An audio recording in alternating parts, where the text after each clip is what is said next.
ये बताइए कि ठंड बढ़ गई है, बावजूद इसका आपको लाइनों में खड़ा होना पड़ रहा है। अरे क्या क्या छी छी छी छी छी छी क्या क्या छी छी छी छी तो करना। हमारी बहन ममता जी 35 साल की बुराइयों में से आज पश्चिम बंगाल को बाहर लाने के लिए कितनी मेहनत कर रही है। अब रोने की जरूरत नहीं है, ड्रामा नहीं करने की जरूरत है।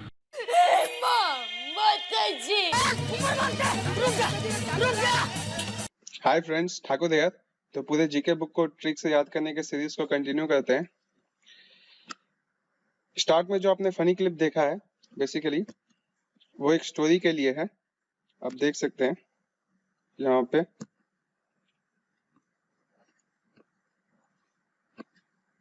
वो कैरेक्टर्स जो आपने स्टार्ट में देखे हैं वीडियो के, वो यहाँ पे आपको मिलेंगे।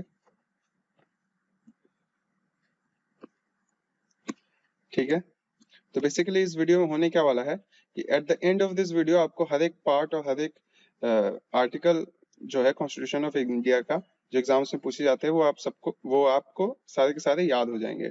ठीक है, तो हम लोग करेंगे दो स्पेशल टेक्निक का यूज करके।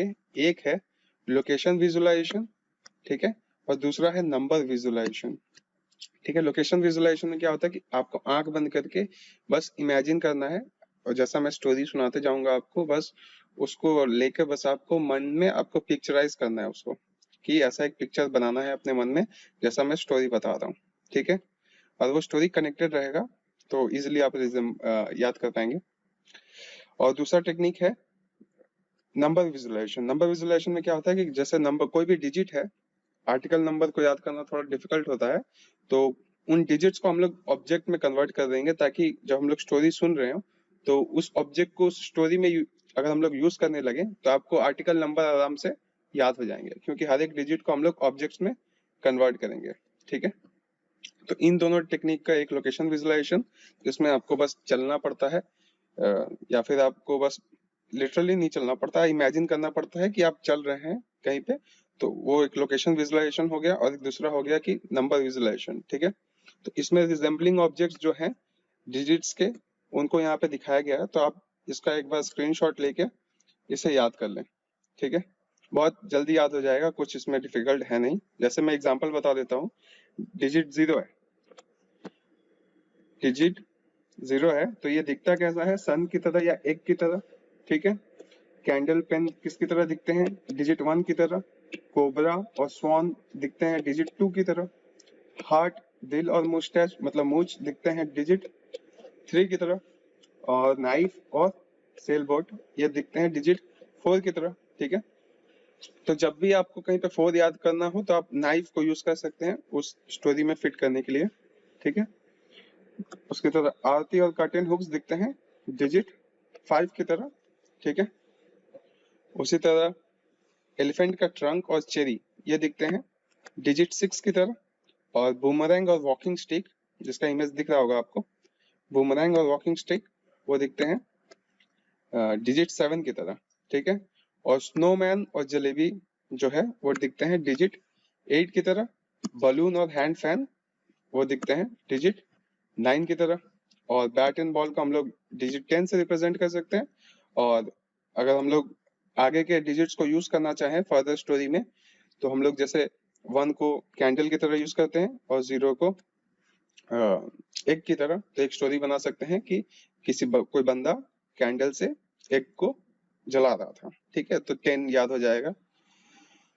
तो स्टोरी में फिट करने में ये डिजिट्स हेल्प करेंगे अगर हम उनको ऑब्जेक्ट्स के साथ जो रिजेंबल करते हैं उसे याद कर लें। ठीक है, उसी तरह 11 हो गया बल्ले बल्ले मतलब भंगड़ा करना या फिर डांडिया खेलना। ठीक है, तो 11 इन दोनों को रिप्रेजेंट करेगा। तो इसका आप एक बार स्क्रीनशॉट लेके जरूर इसको याद कर लें, बहुत इजी है याद करना। ठीक है, बस नंबर 5 में थोड़ा याद करने में इश्यू होता है लोगों को, तो आप ये देख लें।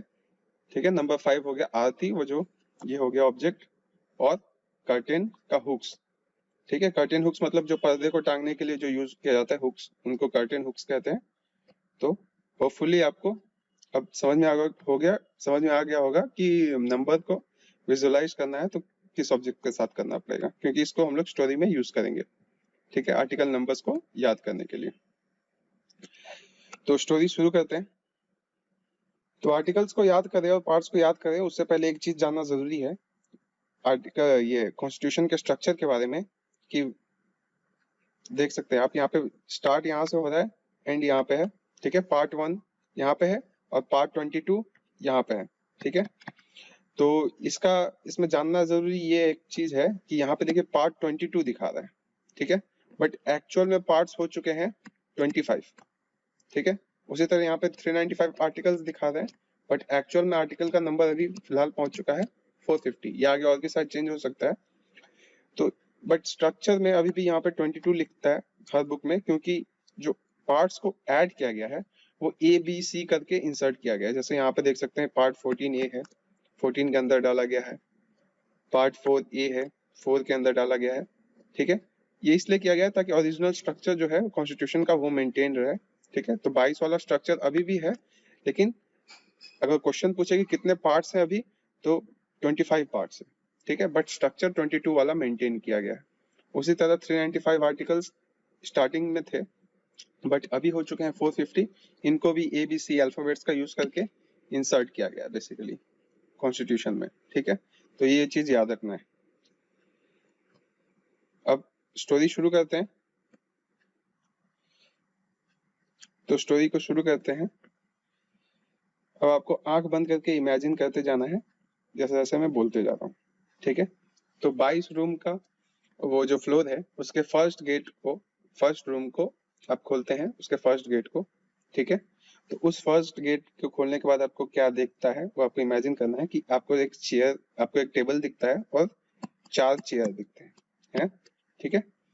तो एक टेबल और 4 चेयर वो इसलिए है क्योंकि वहां पे वो उसको समझना है कि वो एक यूनियन रूम है। उस पूरे फ्लोर का यूनियन रूम वहां पे है। जितने भी लोग हैं वो लोग वहां पे as a common room use करते हैं क्योंकि वो यूनियन रूम है। तो वहां पे एक टेबल और 4 चेयर है खाली, और वहां पे कुछ नहीं है, ठीक है। तो एक्चुअल में पार्ट 1 में जो हमारा यूनियन एंड टेरिटरीज का है उसमें हम लोग को इंडिया का मैप और स्टेट के बाउंड्रीज कौन कौन से स्टेट है ये सब उसमें डिटेल दिया रहता है पार्ट 1 में, ठीक है। तो यूनियन रूम के तरह हम लोग रिप्रेजेंट करेंगे। तो अब कभी भी क्वेश्चन आएगा कि पार्ट 1 में क्या है, तो आपको याद रहना चाहिए कि यूनियन रूम आपको इमेजिन किया था आपने। तो पार्ट 1 में यूनियन एंड इट टेरिटरीज है, मतलब जो भी हम लोग का केंद्र का गवर्नमेंट और उसके बाउंड्री कहाँ तक है वो यहाँ पे पार्ट 1 में दिया हुआ है, ठीक है। अब सेकेंड रूम में जाते हैं हम लोग, ठीक है। तो सेकेंड रूम में जैसे ही आप गेट खोलते हैं आप देखते क्या है कि वहां पे लंबी लंबी ऐसे लाइनें लगी हुई है, ठीक है। ये लाइनें इसलिए लगी हैं क्योंकि लोग वहां पे सिटीजनशिप ले रहे हैं, ठीक है। और इंडिया का सिटीजनशिप रूल बहुत ही स्पेशल है कि पहले आपको आरती किया जाएगा जो भी सिटीजनशिप लेने जाएगा, और जब आप निकल जाएंगे सिटीजनशिप लेके तो आपको भंगड़ा करते हुए निकलना पड़ेगा, ठीक है। तो आर्टिकल 5 से लेके आर्टिकल 11 तक, पांच से होपफुली आपको याद होगा कि आरती होता है, ठीक है। शेप क्या रिजेंबल करता था 5 आरती, ये अगर आप देखें, ठीक है, दिख रहा है ये आपको, ठीक है। तो शेप 5 आरती रिजेंबल करता है। तो आपको याद रखना है कि सिटीजनशिप कैसे दी जाती है। तो पहले आपको आरती की जाती है, जब आप निकलते हैं सिटीजनशिप लेके तो आपको भंगड़ा करना पड़ता है, मतलब बल्ले बल्ले करना पड़ता है। तो आर्टिकल 5 से लेके आर्टिकल 11 सिटीजनशिप का पार्ट 2 में है, ठीक है। तो पार्ट 2 में सिटीजनशिप है। तो आपको याद रखना है कि सेकंड रूम में जब आप गए थे तो वहां पे लंबी लंबी लाइनें थी। किस लिए लाइन थी वहां पे? यूनियन रूम के बगल वाले में, क्योंकि यूनियन रूम वाले के बगल में ही यूनियन वाले क्या दे रहे थे, सिटीजनशिप देने लगे, ठीक है। और उनका कंडीशन क्या था कि शुरू में आरती किया जाएगा और आपको भंगड़ा करते हुए निकलना है, ठीक है। तो 5 हो गया आरती के लिए और भंगड़ा हो गया 11। तो ये क्लियर होना चाहिए, ठीक है। अब आप उस गेट को बंद करते हैं, अब उसके बगल वाले गेट को खोलते हैं, ठीक है। तो जिन्होंने सिटीजनशिप ले लिया उनके लिए अब स्पेशल क्लासेस रखी गई हैं वहां पे, ठीक है। तो फंडामेंटल राइट्स की क्लासेस चलेंगी। बगल वाले रूम में क्या चल रहा है वहां पे, आप यहाँ पे फोटो देख सकते हैं कि क्लासेस चल रही हैं बच्चों का फ्रॉम एज 12 to 35, ठीक है। इस फंडामेंटल जितने भी फंडामेंटल राइट्स हैं उनको याद करने का एक मैंने वीडियो भी अपलोड कर रखा है, वो आप देख सकते हैं इसी चैनल पे। तो फंडामेंटल राइट्स के क्लासेस चल रही हैं थर्ड रूम में जैसे ही आप खोलते हैं वहाँ पे एक क्लासरूम देखा आपने, उसमें क्या चल रहा है, फंडामेंटल राइट की क्लासेस चल रही हैं फ्रॉम एज 12 to 35, ठीक है। तो अब आपको याद होना चाहिए कि फर्स्ट रूम में आपने खोला था यूनियन वालों का रूम था, बगल वाले रूम को आपने खोला तो वहाँ पे देखते हैं कि वो यूनियन वाले सिटीजनशिप दे रहे थे। थर्ड रूम को आपने खोला तो सिटीजनशिप देने के बाद लोगों को उनका फंडामेंटल राइट्स का क्लासेस बताया जाता, क्लासेस के बारे में टीच किया जाता था। उस कौन से एज ग्रुप के लिए था वो, 12 to 35, ठीक है।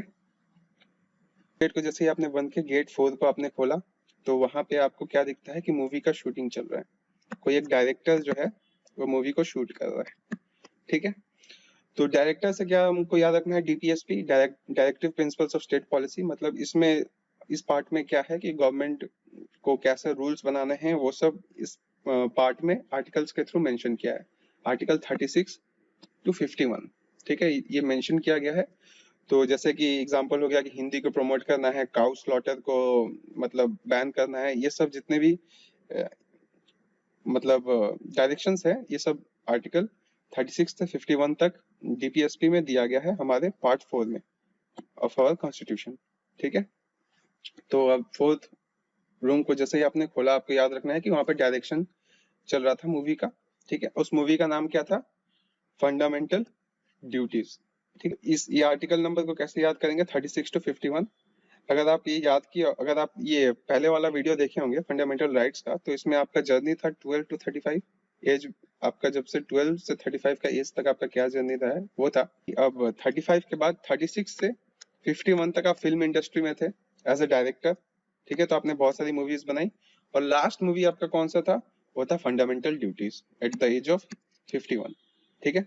तो 51A जो फंडामेंटल ड्यूटीज जो हर एक सिटीजन को फॉलो करना है वो बताता है, ठीक है, जो हमारे पार्ट 4 में है, ठीक है। तो फिर से एक बार रिकॉल करते हैं, हमने पार्ट 1 में देखा कि एक यूनियन रूम है, टेबल और चेयर लगे हुए हैं। सेकंड में आपने देखा लंबी लाइन लगी हुई है सिटीजन से। थर्ड में आपने देखा कि क्लासेस चल रही हैं, तो फंडामेंटल राइट्स के क्लासेस चल रही हैं, तो पार्ट 3 हो गया।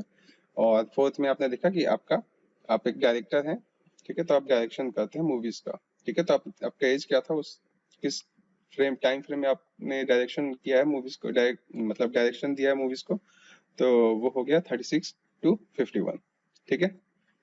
ये 4 होपफुली याद हो गए होंगे। अब 5वां आता है यूनियन गवर्नमेंट का। तो गेट 5 को खोलते हैं, मतलब पार्ट 5। तो गेट 5 में आप क्या देखते हैं कि वहाँ पे साक्षात मोदी जी हैं, ठीक है। इधर तो मोदी जी क्या रिप्रेजेंट करते हैं, द यूनियन गवर्नमेंट, तो ठीक है। तो पार्ट 5 में क्या है, तो यूनियन गवर्नमेंट को लेकर जितने भी आर्टिकल्स हैं वो वहाँ पे मेंशन्ड है, ठीक है। पार्ट 5 को 5 पार्ट्स में और डिवाइड किया गया है, executive, parliament, LPP, legislative powers of president, supreme court और कैग, कंट्रोलर ऑडिटर जनरल, ठीक है। आफ्टर एज ऑफ 51 आपने मूवीज़ छोड़ दिया था, ठीक है, याद अगर होगा तो आपको। तो मूवीज़ छोड़ने के बाद आप सीधा यूनियन गवर्नमेंट के लिए काम करने पहुंच जाते हैं एट एज ऑफ 52, ठीक है। तो यूनियन गवर्नमेंट में काम करते हैं और वहाँ पे आपका प्राइम मिनिस्टर कौन रहता है, obviously one and only Narendra Modi. और वो कितने साल तक प्राइम मिनिस्टर रहते हैं, 99 ईयर्स, ठीक है। तो 99 ईयर्स के लिए जब वो प्राइम मिनिस्टर रहते हैं, तो एट द एज ऑफ 52 आपने ज्वाइन किया था और प्लस 99 करेंगे तो 151, ठीक है। तो वहाँ तक आर्टिकल नंबर आपको आई थिंक याद रहेगा कि एज ऑफ 52 आपने ज्वाइन किया था और प्राइम मिनिस्टर आपके जो थे वो कितने साल तक रहे, तो वो 99 ईयर्स के लिए रहे, तो वो हो गया आर्टिकल 151 तक, ठीक है। तो इसमें इम्पोर्टेंट जो आर्टिकल्स हैं पार्ट 5 में, उसको एक बार देख लेते हैं, ठीक है। तो पार्ट 5 को 5 पार्ट में डिवाइड किया गया है, executive, parliament, LPP, supreme court और कैग। तो एग्जीक्यूटिव में जो 3 इंपॉर्टेंट आर्टिकल है वो है 52, जहाँ पे फर्स्ट टाइम प्रेसिडेंट को मेंशन किया गया है, 63 जहाँ पे फर्स्ट टाइम वाइस प्रेसिडेंट को मेंशन किया गया है, ठीक है। तो जब आपका ज्वाइनिंग हुआ तो आपका ज्वाइनिंग किसने कराया था, प्रेसिडेंट ने, ठीक है। तो आपको याद होगा 52 पे प्रेसिडेंट है, और क्योंकि गुजरात से मोदी जी आते हैं तो आपको +11 करना है, ठीक है। डांडिया के लिए था 11, अगर आपको याद हो 11 डिजिट जो है रिप्रेजेंट करता है डांडिया को, तो आपने +11 किया, ठीक है। और +11 करने से वाइस प्रेसिडेंट के पास पहुंच जाते हैं आर्टिकल 63, फिर +11 करेंगे तो आप प्राइम मिनिस्टर के पास पहुंच जाते हैं, ठीक है, आर्टिकल 74। तो ये एक पार्ट, एग्जीक्यूटिव पार्ट में ये 3 आर्टिकल्स जो इंपॉर्टेंट है, जो क्वेश्चन बनते हैं इस पर, 52, 63 एंड 74, ठीक है। आई एम होपफुल कि आपको अब याद रहेगा। तो एग्जीक्यूटिव के बाद आ जाता है पार्लियामेंट, ठीक है। तो पार्लियामेंट को लेके जितने भी आर्टिकल्स हैं, राज्यसभा, लोकसभा, उन सबको मेंशन किया गया है आर्टिकल 79 से लेके 122 तक, ठीक है।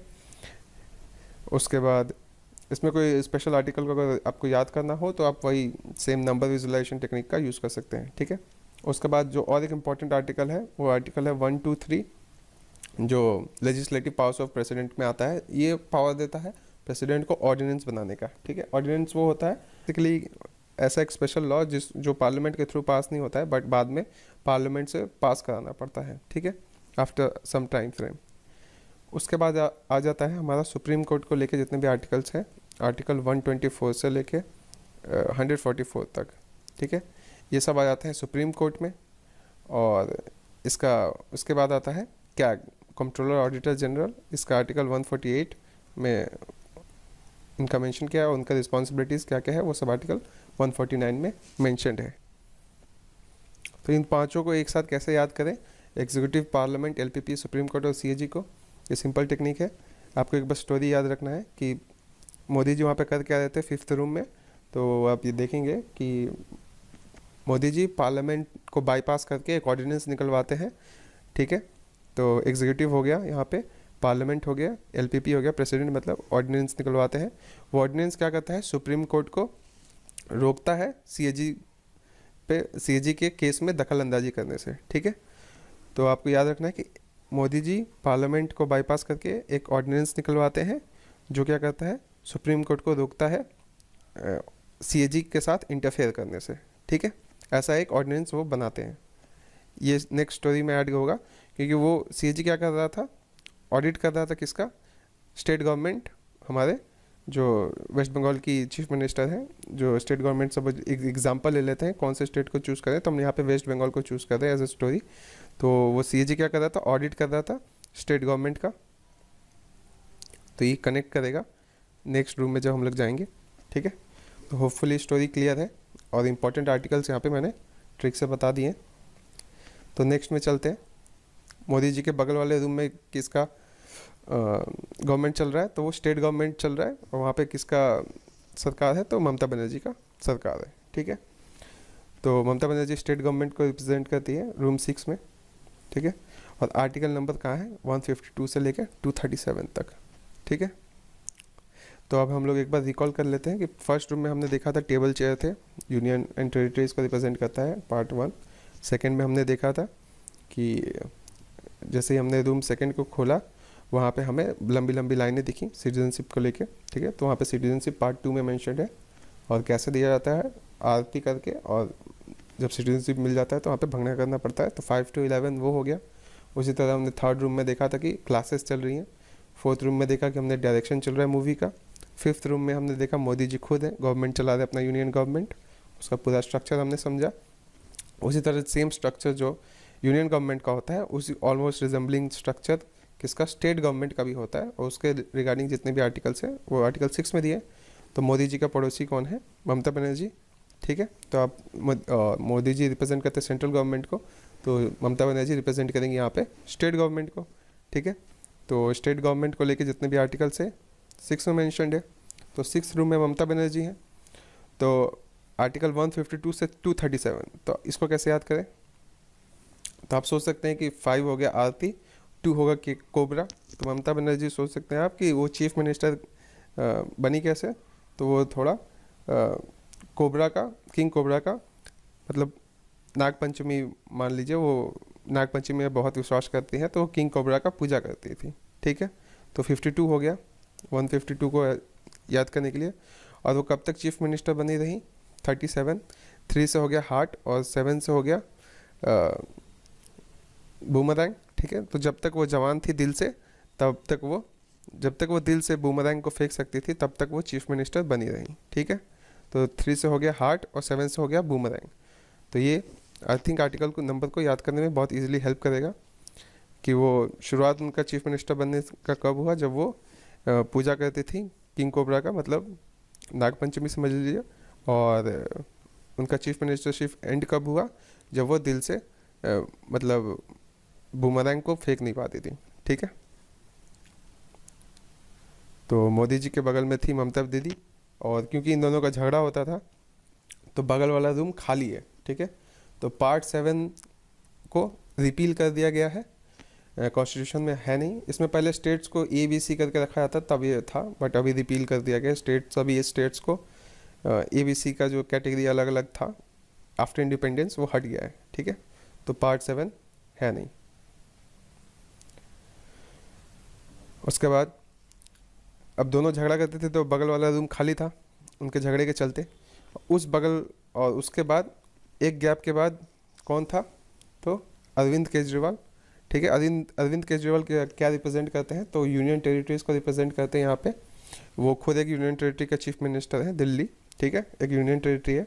तो उसको लेके आर्टिकल्स कहाँ मैंशनड है, पार्ट 8 में, और आर्टिकल नंबर 239 से 241, ठीक है। तो इसको कैसे याद करेंगे, तो आप सोचेंगे कि वो केजरीवाल जी पावर में कैसे आए, तो उन्होंने लोगों को क्या, दिल से बैलून बेचा, ठीक है। सबको दिल से बैलून बेचा, तो दिल हो गया 3 और बैलून हो गया 9, ठीक है। तो उन्होंने सबको दिल से बैलून बेचा।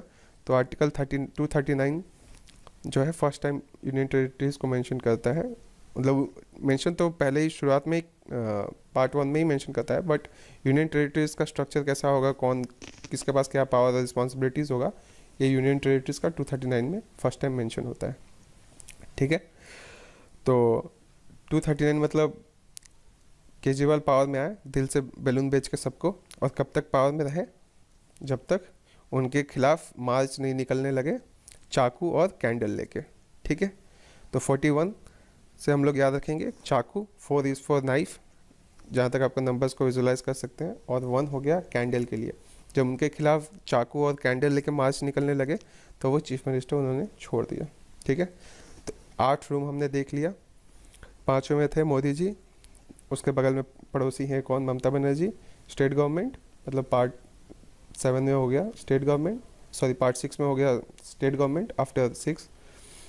7 आता है जो खाली था, ठीक है, मतलब पार्ट 7 है ही नहीं, रिपील हो चुका है। और उसके बगल में कौन है, तो केजरीवाल। तो पार्ट 8 के बाद आता है पार्ट 9। पार्ट 9 में क्या है, आर्टिकल 243 मेंशनड है, ठीक है। तो बगल वाले रूम में केजरीवाल जी ने सोच लीजिए कि पंचायत बुला रखी है, ठीक है। पंचायत, म्यूनसिपालिटीज़ और कोऑपरेटिव सोसाइटीज़ वाले को बुला रखा है कि भाई आज तो प्रोटेस्ट होगा। प्रोटेस्ट किस लिए होगा, पंचायत किस लिए आई है, क्योंकि किसी ने चाकू मार दिया था किसी के हार्ट में, ठीक है। 43, 4 इज़ फॉर नाइफ, 4 मतलब हो गया नाइफ, अगर आपको नंबर विजुलाइजेशन याद हो, और 3 हो गया हार्ट, ठीक है। तो किसी ने चाकू मार दिया था किसी के हार्ट में, तो बोल के अरविंद केजरीवाल ने बगल में उनको प्रोटेस्ट करने के लिए बुला लिया, आर्टिकल 243, ठीक है। 2 तो याद ही रहेगा क्योंकि अब हम लोग वहाँ से बहुत आगे आ चुके हैं स्टार्टिंग से, ठीक है। तो पंचायत, म्यूनसिपालिटीज़ वाले और कोऑपरेटिव सोसाइटी वाले कहाँ थे, तो अरविंद केजरीवाल के बगल में, ठीक है। तो वो हो गया रूम 9, ठीक है। अब आपको आंख बंद करके स्टार्टिंग से एंड तक विजुलाइज करना है, ठीक है, जितना भी डिटेल आप याद कर सकते हैं। और अगर नहीं होता, अगर बीच में अगर आप कहीं पे गलती हो रहा हो या फिर नहीं याद आ रहा हो, तो आप इसका जो डाउनलोडेबल कॉपी है वो आप एक बार इमेज देख लेंगे तब भी चलेगा, ठीक है। और फिर वहाँ पे उसको फिलअप करके फिर आप ट्राई करें, ठीक है, वो ईजिली याद हो जाएगा, कोई इसमें बड़ा इशू नहीं है, ठीक है। तो 9 तक हो गया। 9th रूम में आपने खोला तो वहाँ पे पंचायत लगी हुई थी, ठीक है। रीज़न क्या था पंचायत लगने का, क्योंकि वहाँ पे किसी ने चाकू मार दिया था हार्ट में। 9th रूम का छोड़ के आप फिर जब 10th रूम में जाते हैं तो आप 10th रूम में देखते हैं कि ट्राइबल एरिया से लोग आए हुए हैं, ठीक है। उनको भी प्रोटेस्ट करने के लिए केजरीवाल जी ने बुला लिया है, ठीक है। तो वो कैसे आए, शेड्यूल ट्राइब एरिया वाले जो हैं या शेड्यूल ट्राइब से जो हैं वो लोग 2-2 नाइफ लेके आए, ठीक है। हर एक हाथ में एक एक नाइफ है, आपको इमेजिन करना है, ठीक है। क्यों, क्योंकि आर्टिकल नंबर 44 है, 4 इज़ फॉर, इमेजिन 4 को हम लोग विजुलाइज कर सकते हैं नाइफ से, ठीक है। तो 2-2 4 हैं, मतलब 2 नाइफ लेके सबको ही आए हैं।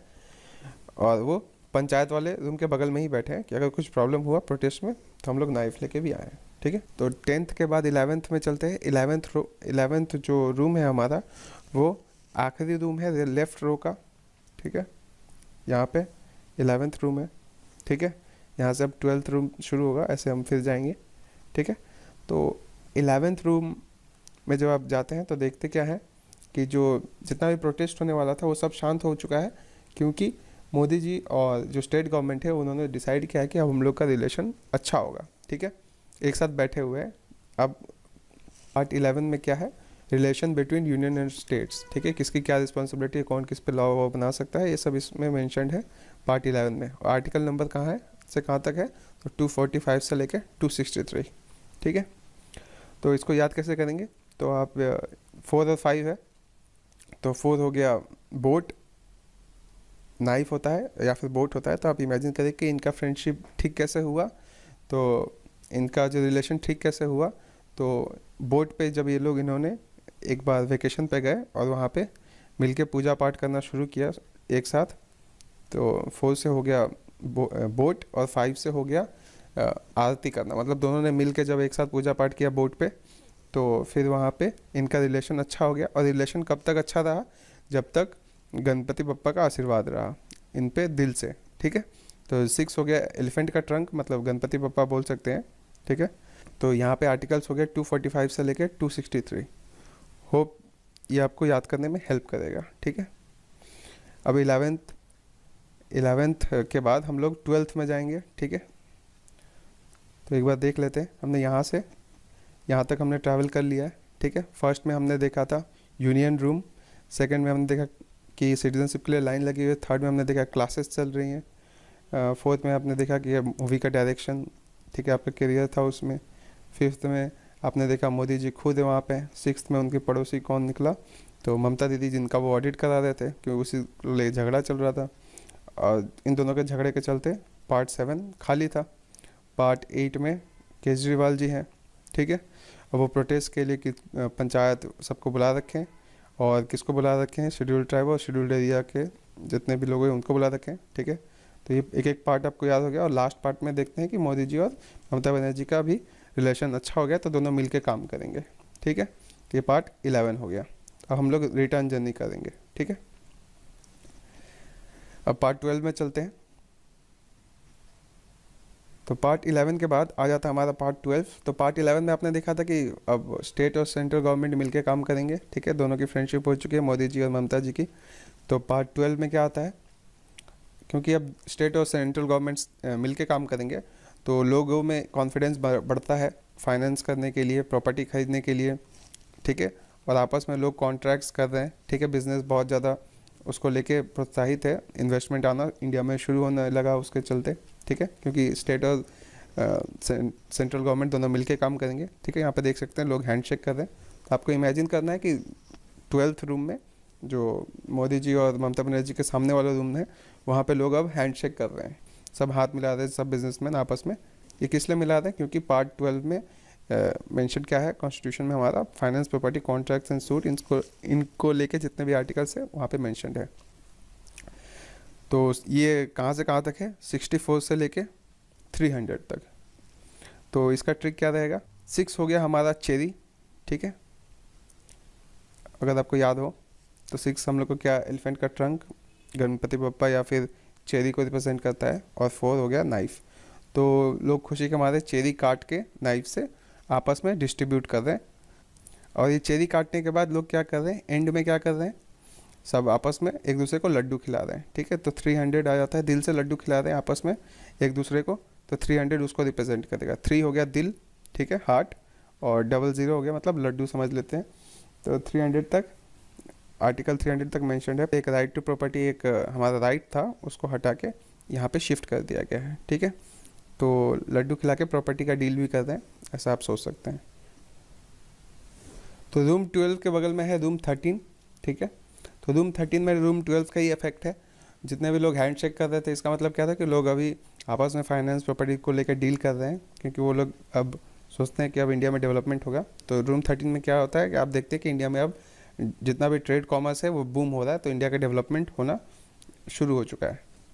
तो trade commerce and intercourse with in India, ये जो पार्ट 13 का जो है हमारा कॉन्स्टिट्यूशन के अंदर, तो इसमें क्या है कि आर्टिकल 301 से लेकर 307 तक आर्टिकल्स इसमें मेंशन्ड है। इसमें है वो सब आर्टिकल्स है जैसे कि किसको कितना, कौन से टैक्सेस लगेंगे और उसमें किसका क्या रेवेन्यू शेयर होगा, ये सब इसमें मेंशन किए गए हैं। तो रूम 13 में आपको इंडिया का मैप दिख रहा है और वहाँ पे इंडस्ट्री सेटअप हो रहे हैं, ये सब आप सोचना है।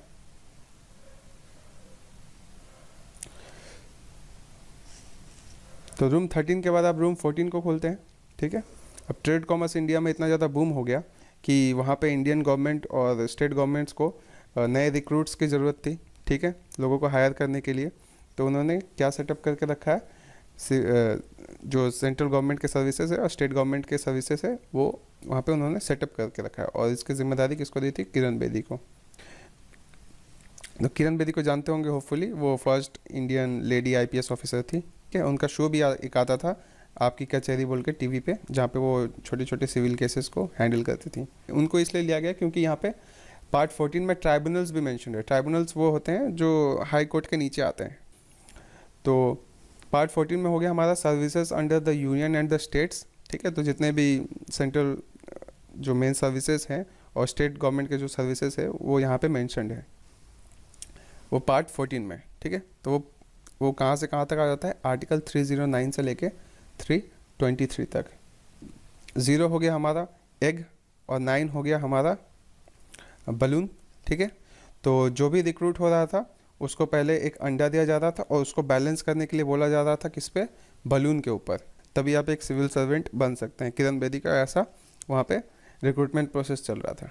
2 हो गया कोबरा और 3 हो गया हार्ट, कोबरा डांस कर दिल से, तो उसका रिक्रूटमेंट हो जाता था। 2 चीज़ें उसे करनी पड़ती थी, एक उसको बैलून और अंडा को बैलेंस करना पड़ता था, ठीक है। और सेकेंड चीज़ उसे क्या करके दिखाना पड़ता था कि वो कोबरा डांस या फिर नागिन डांस करके दिखाता था दिल से, ठीक है।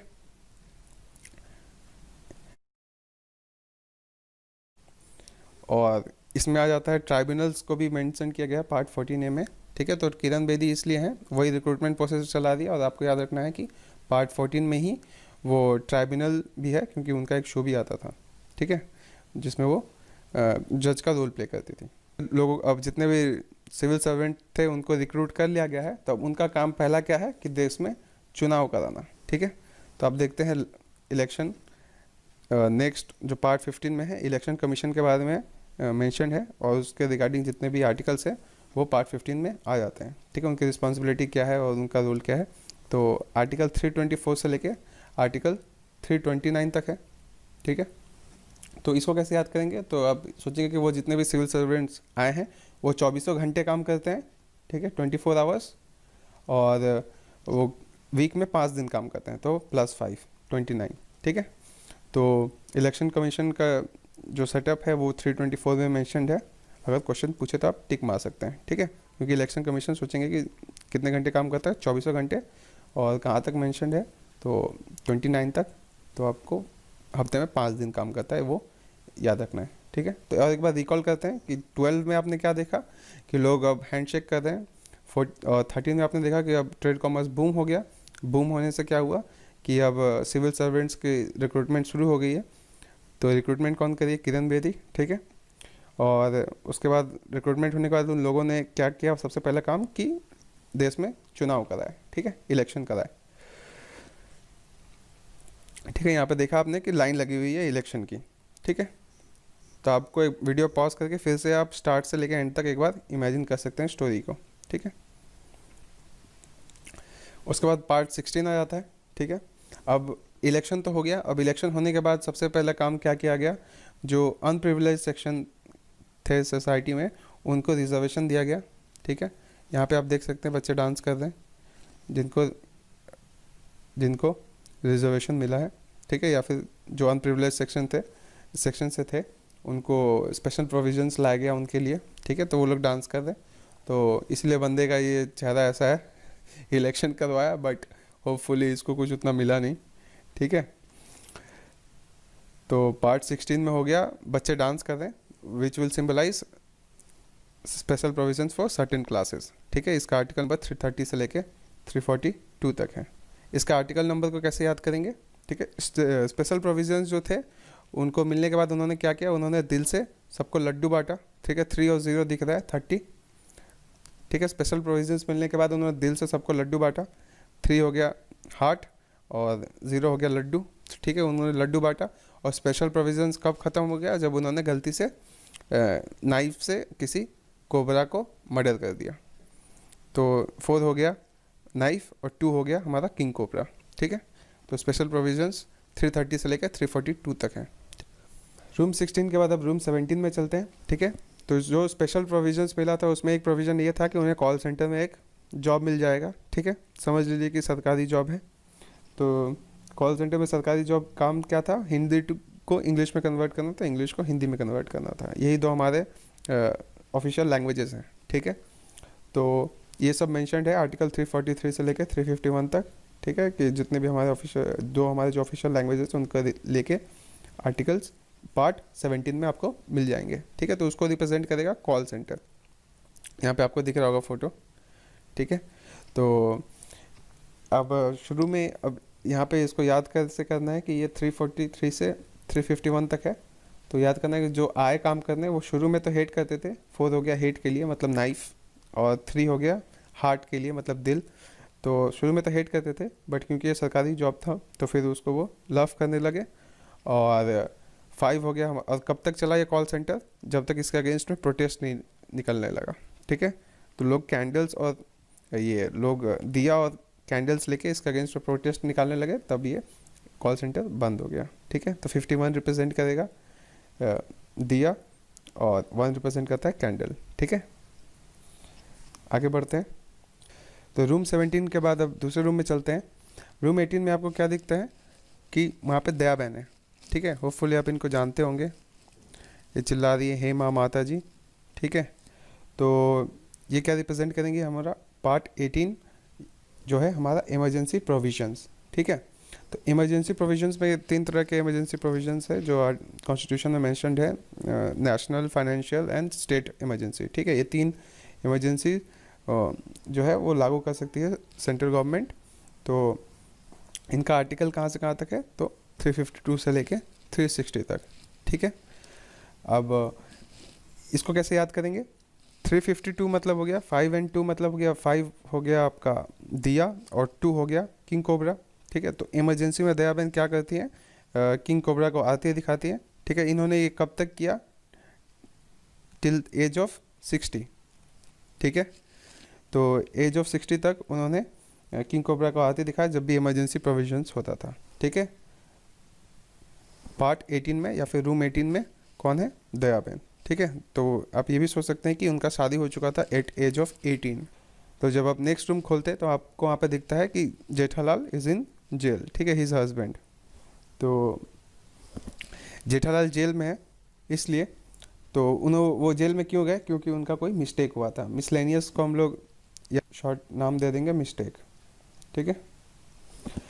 तो जितने भी मिसलेनियस एक्ट आर्टिकल्स हैं वो पार्ट 19 में है, ठीक है। तो जेठालाल अपने मिस्टेक्स के चलते जेल जाते हैं दया बहन के साथ। वो कब से कब तक थे, टिल द एज ऑफ 60।